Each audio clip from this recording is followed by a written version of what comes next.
welcome back to my channel, and if you're new here, welcome to my channel. My name's Sammy, I'm 20 years old, and I have an almost 2-year-old son named Brentley. A little disclaimer before we start this video is my dog Layla is on the ground playing with toys and scratching and just being her, so you might hear her a little bit, so excuse that. Also, my son is in the next room over sleeping, so you might hear him make some noises. I highly doubt that, but you might hear something, so pardon that just in case. Also, I got a new lighting setup, so let me know if you guys like it, and if you like me more lit up, and just let me know your thoughts about that. Okay, so let's jump right into it. So it was March 26, 2018, my son's birthday. I woke up about 4 o'clock in the morning because I rolled over in bed and I felt some liquid come out. So me being 38 weeks and a day pregnant, I was like, okay, I just peed on myself. I've peed on myself before. I'm big, everything's compacted. Maybe I just peed on myself. So I went to the bathroom, I changed my underwear, I changed my pants, and I grabbed a towel to lay on the bed. So I did all that, and I laid back down, and I was trying to get comfortable, and then I rolled over again, and more liquid gushed out. So that's when I started thinking, oh crap, because this is my water, like there's no way I'm peeing again. I didn't even feel the urge to pee, there's no way. So I went to my mom, and I woke her up, and granted, I'm 38 weeks pregnant at this point, so she's on edge. She jumped up, and she's like, what, is it baby time, is it baby time? And I'm like, Mom, I don't know. And she's like, what do you mean you don't know? And I'm like, I have liquid, but I don't know what it is. So she's like, okay, what does it smell like? What does it look like? Is it still coming out? Stuff like that. And I was like, every time I move, it's still like little gushes. And I was like, I don't think I peed on myself. I don't think I am peeing on myself. So she's like, okay, well, go get some clean pants and underwear on in case we have to go. And then she said that she's gonna call my aunt, who was actually in the next town over. She was gonna come into town and be there for the delivery of my son. So she was already like kind of on edge too, waiting for that call. So she's gonna call her and let her know what's going on and ask her if she thinks that's my water or not, because my mom has had all C-section and she never experienced her water breaking. So whereas my aunt has had vaginal birth and has had her water break naturally, so she's more familiar with that and more inclined to help with that situation. So she called my aunt and she was explaining the situation to her, and my aunt was like, that's your water, you didn't pee on yourself, girl. If it's still coming out and you're having little gushes, that's your water, you need to go get checked. So I got on my phone and I called the 24-hour nurse hotline for my doctor's office, and I let them know the situation and let them know that I was gonna head over to the hospital and check in or whatever. That way they could be expecting me. And then I called my fiance and I was like, hey, my water broke. And he's like, your what broke? And I was like, my water broke. You need to get up. We're gonna go to the hospital. And he's like, no, go back to sleep. It's okay. Granted, he worked 2 jobs at the time and he didn't get off until almost 1 o'clock. So he had just gotten to bed like a few hours prior to me calling him, because it was at 4 in the morning. So he still had to sleep. And I was like, no, get up. Like, I'm pretty sure my water broke. We need to go sleep. So then I start gathering my stuff and putting it in the car, because all of my bags were already packed prior to this. I just had to put everything. Oh, sorry guys, I'm not comfortable. But I just had to put everything in the car. So I was calling him. So I got off the phone with him the first time, and I called him back. And he woke up again. I was like, what are you doing? Are you getting ready? And he's like, getting ready for what? And I was like, my water broke. We need to go to the hospital. The baby's coming. And he's like, oh crap. Why didn't you tell me? And I was like, I already called you. I was like, you need to get up, get yourself ready, and we'll be there in like 5 minutes. So he knew at that point I wasn't playing around. He needed to get his little booty up and get ready. So needless to say, he got up. So me and my mom would get everything finished to get ready. And then we hopped in the car, we drive over to my fiance's house to pick him up. And then we head to the hospital. The whole ride to my fiance's house and to the hospital, I'm not feeling any contractions. I'm feeling good. Everything's good. So I was like, okay, this is fine. This is breathe. I get to the hospital, get all checked in. They asked me if I'm having contractions. I was like, no. So they hooked me up to the fetal monitor, one that checks the baby's heartbeat and one that checks your contraction. His heartbeat was great, and then they kept telling me that I was having contractions, and they were wondering if I felt them, and I was like, no, I don't feel them. I don't know that I was having any. So then the nurse comes in, and she's like, oh, so you think your water broke? And I was like, yes, ma'am. And she's like, do you think that you peed on yourself? And I was like, no, it's still like gushing out. I don't think I peed on myself. So she takes this little strip and she sticks it up there, and then she pulls it back out, and she's like, it's blue. And I was like, what does that mean?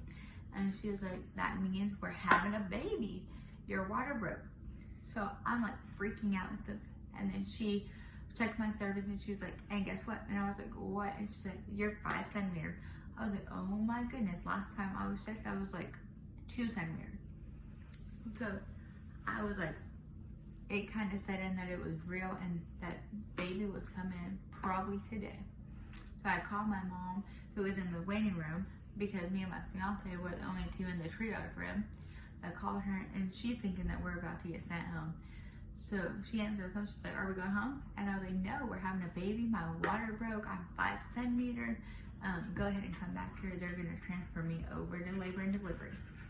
So she comes back there, and the nurses start rushing around, trying to put an IV in, trying to get everything set up to transport me to labor and delivery. They ended up sticking me 3 times, which is a whole thing in itself, to get the IV in. But at that point, I didn't even care. I was on cloud 9. I was about to meet my son. I was so excited. And so they transferred me over to labor and delivery. And they asked me if I was feeling anything. And I was like, no, I don't. I feel like a little something, but it's not painful. I can talk, breathe through them, everything. I'm okay.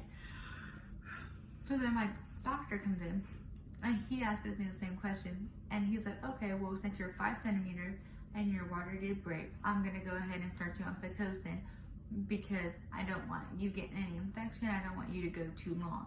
Seeing as it's your first baby, it might be longer. But he's like, because you are 5 centimeters, it shouldn't be that long anyway. But he was like, I just want to take this out of precaution. I don't want you to go too much longer. And I was like, okay, that's fine. I didn't think anything of it. They started me on it, and then I started really feeling those contractions. If you guys are a mom out there and have had Pitocin, you know what I'm talking about.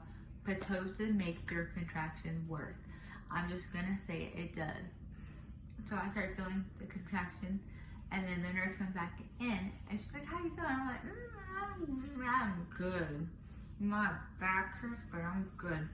And she ups the Pitocin again.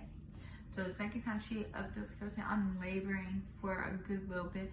I'm hooping and hollering. I'm like trying to sit up straight in the bed, trying to get comfortable any which way. And I can't get comfortable. And I'm in a good deal of pain at this point. So I buzzed the nurse and I was like, I need drugs. She was like, what? And I was like, I need drugs.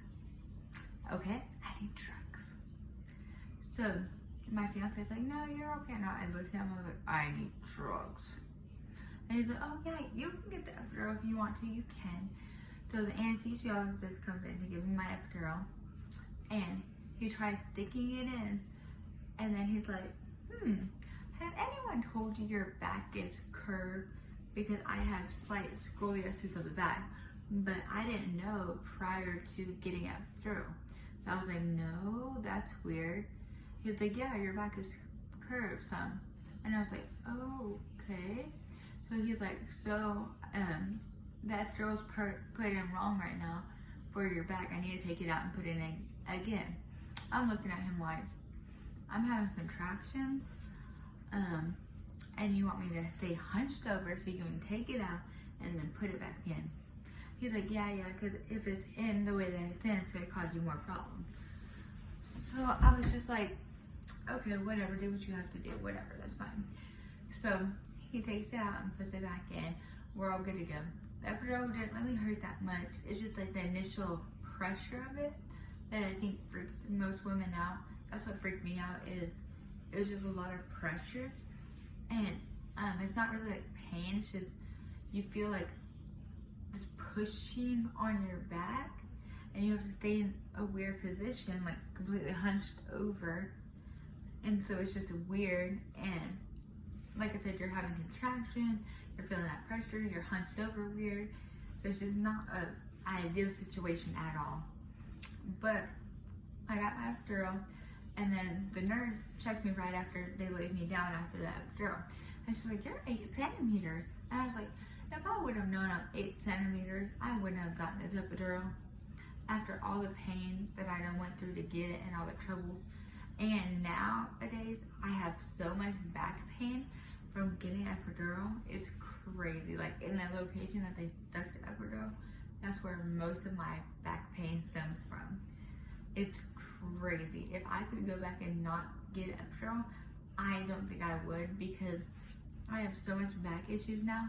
I think it's because he had to take it out and put it back in, and my spine is curved, that it just creates like so much tension on my back and so much, I don't know, tension, and I just have so much back pain now. So looking back on it now, I don't think I would have done that. And for future children that I may have, I don't think that I'm going to get an epidural. I would love to go on natural, but we'll see when that time comes. But anyway, so I got it, I laid back down, and then not even like an hour later, a nurse comes in and she's like, you're 10 centimeters, you ready to start pushing? So I'm like, oh my gosh, it's like 10 o'clock at this point. I was like, oh my gosh. And but prior to that, me and my family were guessing like what time the baby's gonna be born, all that. And I'm the one that said like, oh, it's gonna be a morning baby. And everyone was like, no, it's gonna be in the afternoon. Like my fiance John and his mom thought it was gonna be in the afternoon. Me and my mom were the only two that thought it was gonna be in the morning. But they get me set up and everything. And then I kid you not, I pushed for like, I don't even know. Once we actually like got set up and started pushing, I pushed like maybe 4 times, and then he was out. He was 6 pounds, 7 ounces. He was 20 inches long, and he was just so perfect. They laid him on my chest. John cut the umbilical cord, and he was just so perfect. I was just so happy that he was finally there, and I could just hold him and love him. And we ended up naming him Brentley, Brintlee. It's pronounced Brent Lee Michael Cole Seyfried, and he's just our pride and joy. And so that's the story of my labor and delivery with him.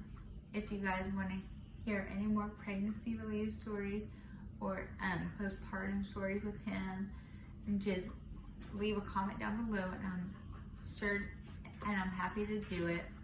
I'm really happy to do it, and I love reading your guys' comments. And if you like the video, please give it a thumbs up, and please subscribe to the channel. I would love for all of you guys to come along to our journey. Thank you guys.